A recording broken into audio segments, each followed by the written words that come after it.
Today we will be showing you how to replace a StorageTek 9840 and 9940 tape drive. This will apply to 9840A, B, C, and D series, and also 9940B series drives for StorageTek library environments. It will cover SCSI, SCON, Fiber Channel, and FICON interfaces. Different StorageTek libraries will require different procedures for preparing a tape drive for replacement. We will not be covering all of those procedures in this video. As a general rule of thumb, these libraries typically have a drive offline procedure to put a drive in an offline state for replacement. Any questions about your specific application should be directed to your library OEM or maintenance provider. A unique part of the 9840 and 9940 drives is that they can be configured for many different environments and applications directly through the front panel of the drive or through the Virtual Operator Panel, or VOP, software that you may have installed from when the library was first purchased from the OEM. There are multiple different menu tree structures depending on the drive interface you have. We will now display a menu tree guide on screen for each of the four interface types. This is the menu tree structure for a SCSI connected drive. This is the menu tree structure for an SCON connected drive. This is the menu tree structure for a Fiber Channel connected drive. This is the menu tree structure for a FICON connected drive. Please use the appropriate menu tree structure and obtain all of your relevant information from the drive so that the replacement drive can be configured properly for your application. This may include, but is not limited to, anything from emulation type, port speed, port mode, worldwide names, etc. Once you are ready, before preparing the tape drive for replacement, you should always check to see if there is a tape in the faulty tape drive. If there is, please attempt to use the library commands if possible to eject the tape. If it fails to eject properly and the tape is stuck, you will need to manually remove your tape from the drive once you have completed the replacement. Please see our video about removing a stuck tape from a 9840 and 9940 tape drive if you have any questions on how this process works.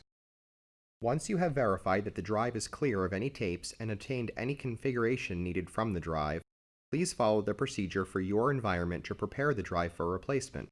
Then, please follow the proper procedure for your specific application to remove the tape drive from your tape library. The first thing you will need to do is undo the head restraint for the drive. The only version of drive that does not have this restraint is the 9840A series. All other series of 9840 and 9940 drives will have the head restraint on the top of the drive, and it will need to be flipped to the unlocked position before mounting the drive in the tray. The basic procedure for moving tray hardware from any faulty drive to a replacement drive is to remove the screws holding the drive in the tray, then unplug the interface, serial, and power cables from the rear of the drive. Finally, you will need to move the target from the front of the drive over to the replacement. This target is what the library uses to calibrate to the drive. Some targets are held on by screws and others are just clipped in. Please be very careful when moving the target over as they are somewhat fragile. Now you can use the procedures specific to your application to reinstall the drive properly into your library. Then, use the appropriate procedures for your library to enable the drive and make it usable by the library. Again, any questions about your specific library environment should be directed to your library OEM or maintenance provider. At this point, you may need to use the front panel of the drive or the VOP software to configure the drive properly. If you need to refer back to the menu tree guide at the beginning of this video, please do so now before continuing with the final steps of the replacement procedure. If you have any questions about configuring the drive correctly, please open a ticket through the Rocket Plus customer portal. Now you may need to reconfigure your backup software to be able to use the drive you just replaced.